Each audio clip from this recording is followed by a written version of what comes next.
Hey Kids Cook Real Food, Katie Kimball here for the Healthy Parenting Connector, and I'm just present. Are you present today?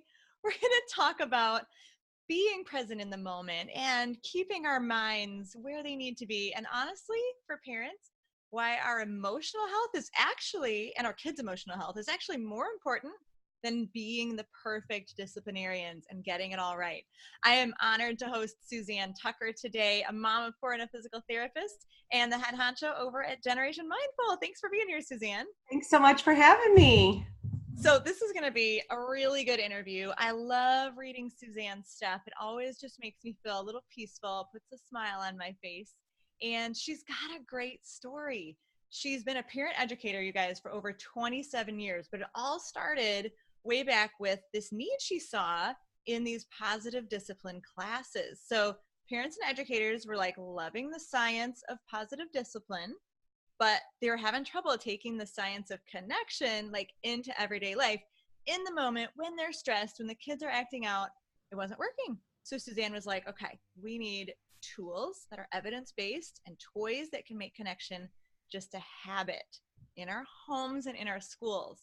I love it. That's how Generation Mindful was born. And their mission is to raise an emotionally healthy world. So if that seems like a new topic to you, here we go. Suzanne, tell us a little bit more about how you got from physical therapy into emotional health and parenting. Absolutely. Well, thanks for having me. So I've been a PT, like you said, for 27 years, and I met my husband, he's a PT, treating on the coast of Georgia. And really what attracted me to him was his holistic way of treating the person. And literally we met, we married, and we had our first baby, which was our health center. We were like, we're going to do this thing. And it really was our first child. So you asked, how did I go from here to there? It really wasn't a very big leap because I was always treating body, mind, and spirit. We still have our health center today. And it really, my practice became teaching baby massage. It was my favorite hour of the week. And I said to myself, how do I do this all week long? This is my jam. I love this. And it really became my full time. I started teaching classes locally. They grew and grew and grew.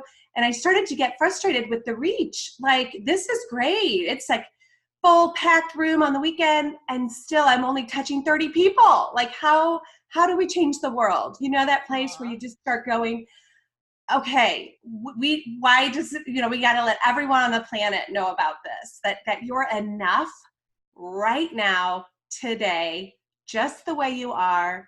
And at the very same time, we can be learning and growing.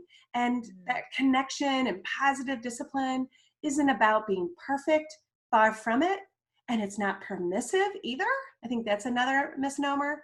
So yeah, it grew that way. And I started taking it online when I got frustrated with myself for my lack of reach. And that's really when Generation Mindful was born about 4 years ago. Very nice. So how you said it's positive discipline isn't about being perfect. I like that reminder. And it's not about being permissive, which is super important to understand. So how do you define positive discipline? And then what are like some of the benefits or outcomes of these methods with our kids? Sure. So parenting, first of all, to define what is parenting, I think we don't really know what that is. We think parenting is something we do to our child. It's actually, and I'm going to blow your mind here, it's a relationship. Really, when you think about parenting as a relationship with three elements, who I am, who my child is, and the tools I have, you can understand that parenting is unique to every child you have in your home. So I think that's where positive parenting begins, is in the very way we define what is parenting. If we think parenting is something we do to our child, we feel like we need to control them, and it's a very one-dimensional. I do this to you. It's my parenting. It also doesn't give us a lot of permission to be who we are, let's say uniquely. Let's say we have a sensitive child or a high needs child or a defiant child. Or a child who's exactly like us, right? Problem. You know that happens. That's karma. We sometimes need to parent uniquely. And so in a positive parenting definition, it's a relationship. And here's what I love about it. When you parent with a partner, we often in the old paradigm think we need to do it right and they need to do it just like us. How's that working for you? When you think your partner needs to be doing it just like you. And that causes a lot of pressure and stress within the home. Mom, dad, or mom, or the two partners, could even be grandma, mom, parenting together. A lot of people come to our classes based on that rub because there's so much tension between the way that they're approaching parenting that they can't get on the same platform even. And so we right away redefine parenting as a relationship. And that allows for the unique experiences that your co-partner in parenting has, very different from yours. And you can still be respectful and firm in your parenting and come from completely different places. So to bottom line it, it's a relationship. It's those three elements: who I am, who my child is, the tools we have, and it is firm and respectful. In the old paradigm, generally authoritative is less respectful, but it's very firm. And then to go to the other side, permissive would be not firm and very respectful, but in the end, a disservice to the parent and the child. I agree with that word disservice so much. Yeah, because sometimes we're so respectful, we want to be our kid's friend and everything unravels. I'm fascinated by this idea of like two people parenting the same child. And would you say like they need to be on the same page, but they can read a different genre? Like I do feel like there needs to be some unity, right? Like my mind is just like struggling. But let's find a good analogy. Yeah, I love that. So what would be the analogy? They are standing on the same platform, but they have different voices and they have different bodies, and they embody who they are and the way they're relating in completely different ways. But they're standing there together. They might even be holding hands. So they're on the same platform. And the tools we're teaching you to use with your child, we're actually starting by inviting you to use them with yourself. And when you start parenting yourself, nurturing yourself and allowing mistakes and being compassionate and respectful with number one here, you start to use those tools with your partner. And that is really where the transformation comes. There's a lot of permission to be, and I like to call it our pause button. Life is just better with a pause button. And I think that's a lot of what mindful or positive discipline or positive parenting allows us. It allows us to move into the part of the brain that is curious, like about what's going on right now. What has possessed my child? Why are they doing or saying that thing? And being curious about our reactive state in the moment so that we don't react, but we get that inner pause, and then we have such power to respond.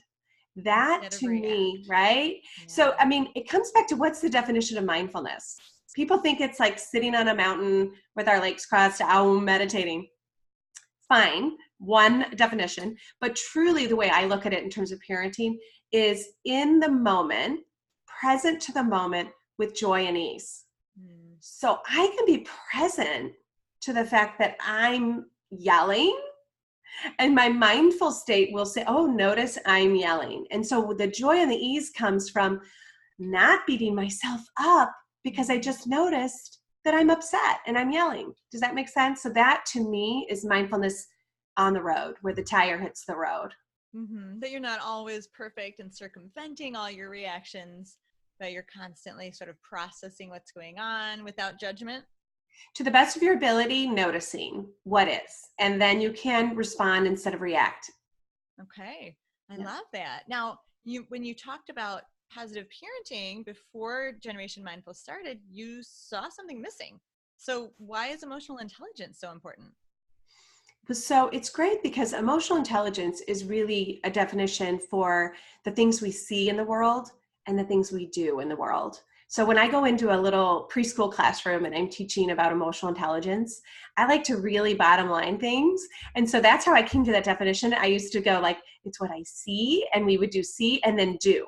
So the more you can embody the learning and make it simple and kinetic, you can really take it into your life. And when I learned the clinical definition of emotional intelligence was self-awareness and awareness of others, I thought, well, that's what I see. and then self-care and my social skills. And I thought, well, that's what I do. And so my job as a physical therapist who's geeky about research and brain science is to always take that science, boil it down, make it so simple, and re-deliver it in a way that lifts you up and makes you smile. And you say, I can do that. I got that all day long. And you walk away feeling like a rock star because you're embodying these really big notions in very simple ways that don't leave you feeling not enough. And so with that emotional intelligence, I thought, wow, 1/4 of that definition is how I care for myself, self-care. And I just saw that really missing, that compassionate love of self and the respect we give ourselves in our parenting journey. Okay. I just see it missing across the board. I think it's lacking in our society, in the messages we are sent and the messages we send ourselves. So I wanted to start a guilt-free zone where we're learning and we're sharing and we're growing, but never shoulding, and I said should, never shoulding on ourselves. So we always say in Generation Mindful, I won't should on you if you don't should on me. Oh, and so, goodness, right, we're using emotional intelligence to grow and to connect and to heal. And guess what? To live a more joyful, less stressful life really does come from that skill set, those 4 simple facets of relationship. So that's kind of how, I know it seems like a mouthful to say, like Generation Mindful, we're, nurturing emotional intelligence playfully and pulling in, how do we do it? With positive discipline. People's brains start to explode. It's like, wait, mindfulness, play, positive discipline, and then, emotional intelligence, how does that all go together? Well, it does. Yeah, I believe it. So I would think, it's so fascinating that when you're talking about parenting, and now we haven't even really talked about kids yet at all. Right. We're starting with the parent, and we've seeped a little bit into, I'd say, the culture. You mentioned we're struggling to be present. We're struggling to be mindful about ourselves. And I do think part of that is just we get overscheduled. We see everyone else's life and we play the comparisonitis game and the shoulds. We constantly are getting messages that we're not enough. So I guess I would say one encouragement is to tell your fellow moms what a good job they're doing. Yes. Right? Let's build each other up. Yes. Can I share a little bit about the science of why that happens? Why we do that? I'm such a science geek. Okay, this is fascinating to me. So our brain is endlessly adaptable. Endlessly adaptable. So what happens is we actually adapt to not only the challenging things, but the good things. So if I hit a $5 bill outside of your door and you left today, you'd be like, $5 bill, I'm going to buy a coffee. And you would have this surge of dopamine. You'd be so excited. Tomorrow, if I did it again, you'd have another surge, a little less, but you'd still be psyched. 5 days of this. And guess what? You stop peaking. You're like, yeah, there's the $5 bill that's, on my front doorstep. And here's what's fascinating. Day 6, I don't put a $5 bill. You actually dip lower than your norm. And it's just a regular day. But you're bummed that the 5 wasn't there. You expected it. You adapted. So for all my rock star mamas and papas out there, you're adapting to your awesomeness, okay? You're adapting, and your brain is wired for the fires. So all that shows up in your reality every day is fire, fire, fire, because you're wired for this. So our community, our classes literally rewire your brain. And the way we do that is through our habits, our rituals, and the things we do every day. And when you make connection a habit, you stop adapting or being less grateful in the moment or less joyful in the moment.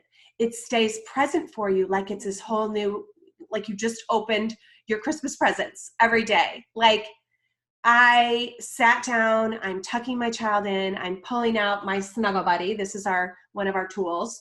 It's tangible, it's concrete, it's something you do every day, and you're sharing about your day. So in the back, you've got all your stories. When did I feel happy? When did I feel sad? When did I feel calm? And when did I feel mad? And because this idea of connecting and sharing about our day becomes a ritual and it's joyful, it actually happens and it takes no extra time and we don't adapt out of it and we don't feel bad about ourselves for not doing it. It becomes a habit. It becomes embodied. And so that would be just a little example of how our brain can trick us and help us feel less than, but we can hack our brain back and stay in the joy and stay in the rock star moment of celebrating I am a rock star and really showing up for the joy of the little moments that we're having. That is so fascinating. So I'm still trying to wrap my little brain around this. Is the $5 bill, it's not a habit because it's happening to me? It has, like, I didn't initiate it? Well, it becomes predictable. And so the brain isn't actually present and noticing it and then experiencing the present moment and the joy.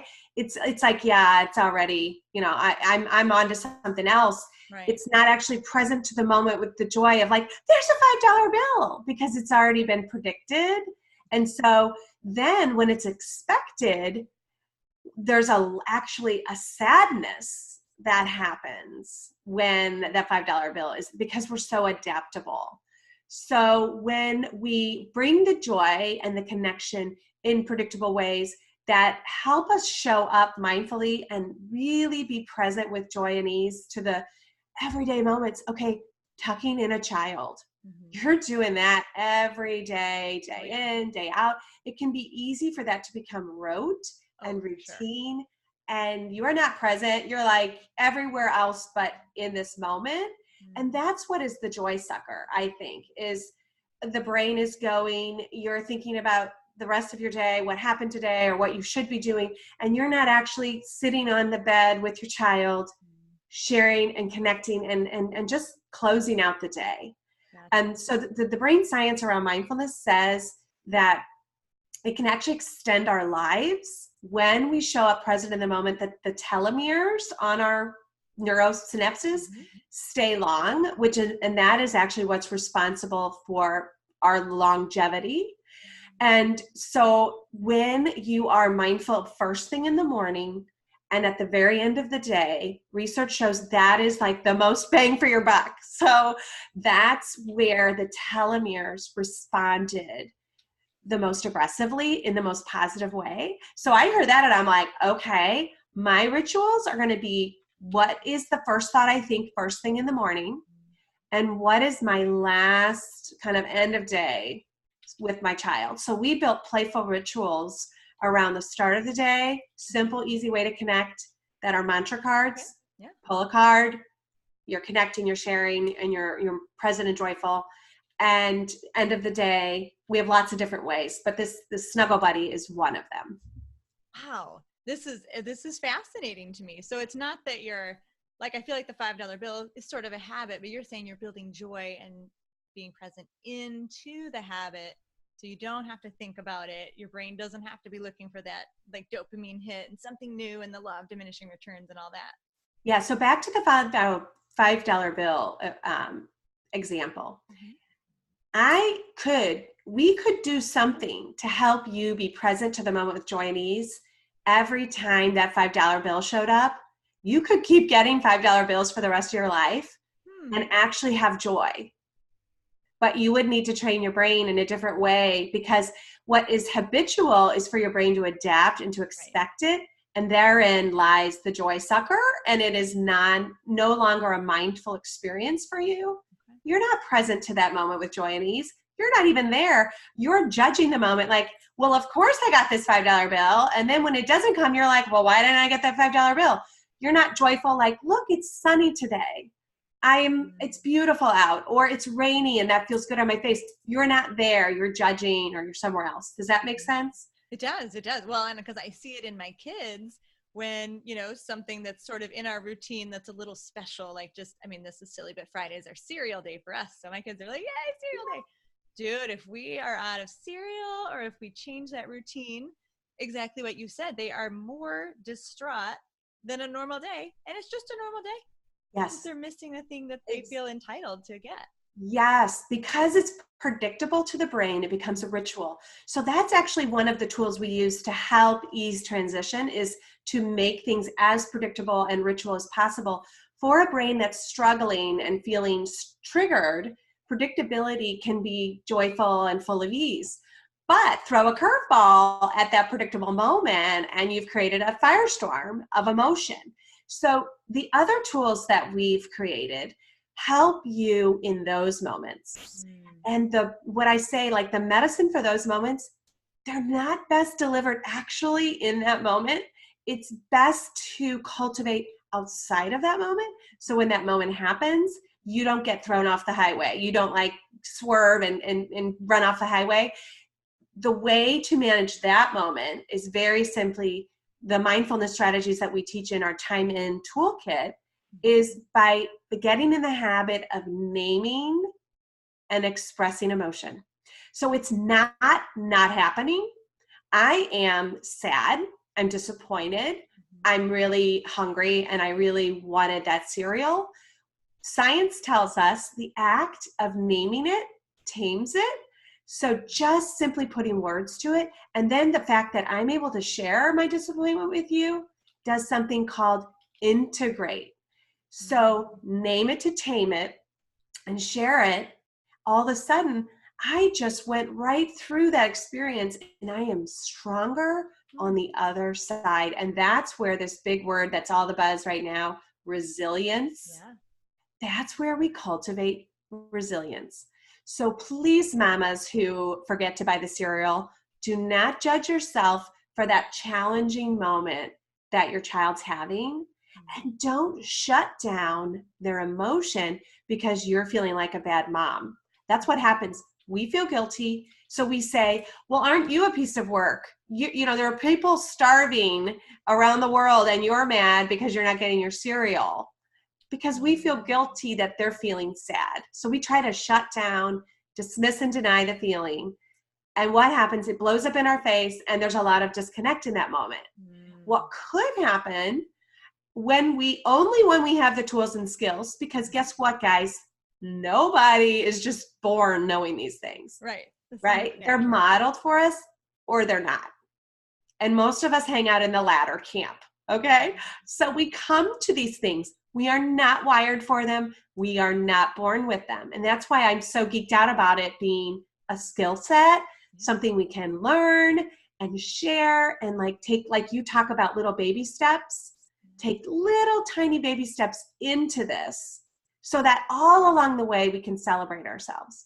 So the little baby step you would take away from the cereal moment would be, one, don't beat yourself up, because you'll be much more present to what's going on in your kitchen when you don't feel guilty. Two, just simply name it and allow for it and carry on. And I would love to hear, a week from now, Katie, if you have an experience, if you try those couple things, how that works for you. My kids won't be happy with you because I'll just cancel cereal day just to test this out.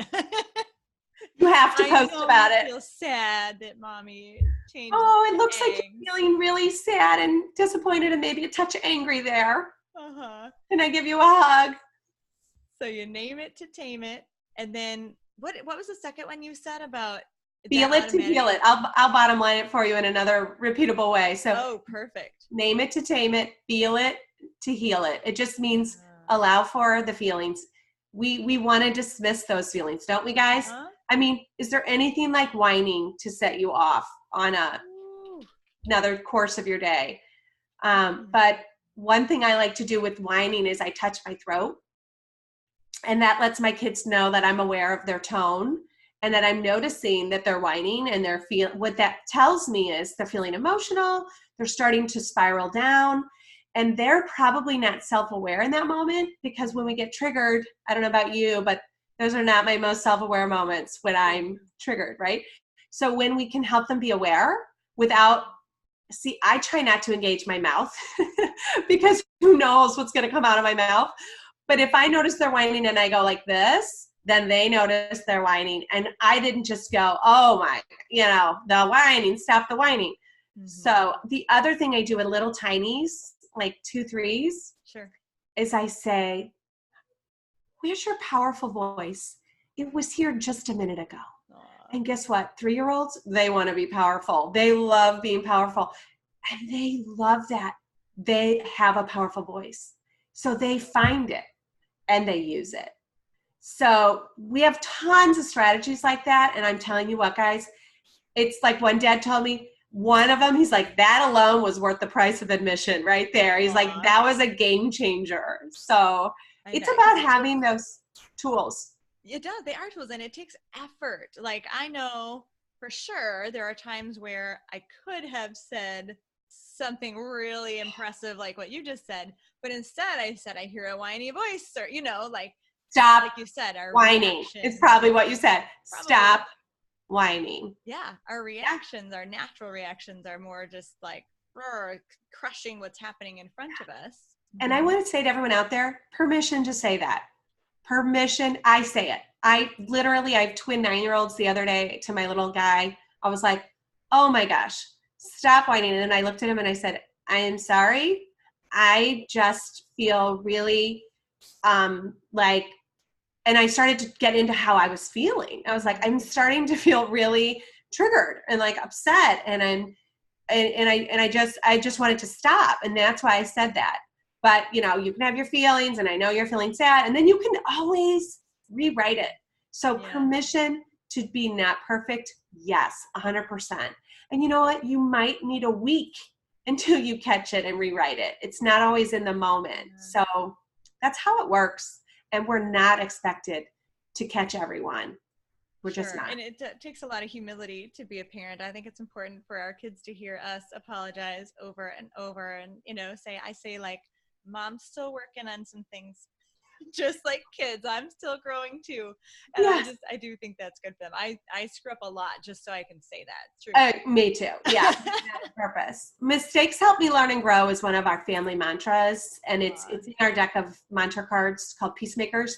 And I feel like those family mottos, even if we're struggling to embody it, just the fact that we say it and we believe it and we tell them that we believe it, even though we can't perfectly embody it, it really is formative to our kids to know that we're striving to that level of mindset to allow for mistakes in ourselves and others. For sure. Now, we've talked a lot about the parent and ourself, but I can feel a lot of moms out there going, okay, yeah, but like, will this also maybe change my kids' behavior so that life feels better? Yeah. And, I know you have the time in toolkit and the peacemakers. Do those tools make an impact on behavior, or do we just feel better about our day? Oh my goodness. I would invite you. I'm probably crying every day, if not every other day, from something one of y'all write me. Yesterday, a military mama wrote me. She said her little guys had daddy-itis. They had deployed. Daddy had deployed overseas. Oh. The boys were 4 and 6. And she said, Suzanne, a nightmare, what the behaviors that start happening around this house. Always predictable, always understandable, and always a nightmare, and I can't handle it. She's going through her own stuff, right? She said, we put it in the toolkit just a week ago, and already my guys are using it. You cannot believe how emotional we are in this house. We're all naming our feelings. And she said the other day, so one of our strategies is to pick your own calming strategy. She said her little guy's favorite new calming strategy is to pet the dog. So she sent me a photo of her little 4-year-old petting the dog. So now he is noticing when he's upset. We help you create a calming space in your home. He's going to the space and he's using our posters and he's regulating. And how is he doing it? He's petting his dog.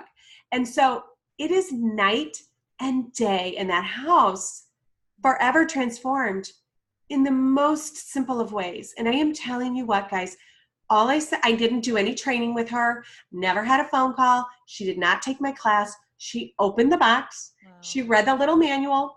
She picked out a space with her little guys. That is so empowering for your kids to do it with you. They hung up the posters. They followed along the manual. And that was what happened. And that happens every day. Mind blown. A parent is writing me and saying, my 4-year-old just put herself in a time in because she couldn't bring her stuffed animal to the dinner table and she was going to lose it. And then she goes, I think I need to go take a time in. And they're like self-regulating and they're doing it pretty quickly. Now, I will say there's a wide range of outcomes, right? So it's really just about going where you are and starting right there. I had one mom who said they were having 33 tantrums a day, and 4 days later had been down to 3 within the last 4 days. And it was like a light switch. And she actually wrote me, so I wrote her back, and we actually jumped on the phone because I thought that was a remarkable thing and I wanted to hear more about it. My first question to her was, so this little one was 3, I said, is she really smart? And she goes, she is. She's actually off the charts and she's gifted. And I thought, I knew right away that was what was happening for her. She was struggling to express because she had so much going on in her little mind. Amazing. So. Tell me real quick, I guess I thought I knew what time in was, but when you said that little girl said, I need to give myself a time in, I'm like, maybe I need you to describe that more clearly. So a time in is time to go inward. And a time out is like, you're bad, you're wrong, go away from me, go over there, sit in the corner, stare at the wall, sit on the step, go away. It's separating. It's actually built around social rejection. That's actually how it was formed, because researchers and psychologists found that we actually long to be part of a tribe. We're actually wired for connection. And so they thought, well, it's sort of like a little hack. If you're wired for connection and I take that away from you, your little brain goes into a panic and wants to be connected. So it autocorrects in order to be part of the pagra, to be part of the family, to feel connected. So yes, for y'all out there, it does work in the short run. If work is just make kid do what I say, it works sometimes. With strong-willed kids, they'll still resist you because they want to be part of something, but not that much. They actually want to be in charge of themselves, and they're built to lead the world. So we don't want to smosh that desire to lead out of them. Timeouts either like for the big feeling or lack of skills they have in that moment. A timeout tends to make you think, well, I am bad and wrong because I did bad and wrong. A time in says you are feeling bad and maybe you're noticing I did do wrong. I hit my brother over the head, but it's not a causal of you are bad and you did bad. It is you are feeling bad and you did bad. And that means you have some new skills you need to learn. And it's skill-based. It says that if there's misbehavior, there's an unmet need. What is the need? So in a time in, we're focused on noticing what is the need and filling the need. So that little 4-year-old girl said, I have a need. I'm upset because you won't let me have my toy at the table. I want to go calm down. And she went over and took a time in to self-regulate. Amazing. And I like to put out a big asterisk. I'm not a big fan of that word self-regulate. I'm actually more a fan of co-regulate. Okay. So even when a child learns to start using time-ins, that little girl, it's pretty remarkable for them to do it by themselves. It's typically in relationship. But I think because she felt so excited about this space and it felt so safe to her, and clearly her mom and dad had nurtured that reality with her, that she was able to self-refer and self-regulate. That's beautiful. Just so many like phrases and vocabulary words you use. I can see how this would just be incredibly helpful for parents. And I'm personally, I'm like a piles person. Like if I see it, I remember it and I do it, which means I have a cluttered house, which I hate. But if I put stuff away, I forget it. So I totally get why for people like me and probably lots of other personalities, the tools, the tangibles are so important, because you can learn all sorts of stuff and it just kind of jumbles around in your head. Whereas if you're seeing those constant daily reminders, the whole family has, all that to look at. It's awesome. Now I have to ask about the kitchen real quick. How do you see like cooking and eating playing roles in an emotionally healthy world? I love that question so much. I am a geek about attachment, and I don't know if you know this, but one of the most formative ways to attach to anyone is food, feeding. So if you want to nurture your relationship with your child, cooking together and then eating together is literally one of the most base ways to nurture core attachment. It is right up there with eye contact and touch. So I used to teach baby massage, and then, breastfeeding. What is that? Well, it's eye contact, touch, and eating all packed in one. So we can almost be breastfeeding our 9-year-olds and our teens. Like if we make that special time to connect with that eye contact, that special time together, and that cooking and then eating together, we're literally checking off all the boxes. So I could tell you a lot of stories about kids who struggled with attachment, who had delayed attachment due to a long foster period and then an adoption, and there was a displaced attachment happening. And this child was struggling so much with their behavior that their therapist actually had that couple revert and begin to spoon feed that child, because it formulates such attachment. And then just like you would a toddler, they sat on their lap, they fed.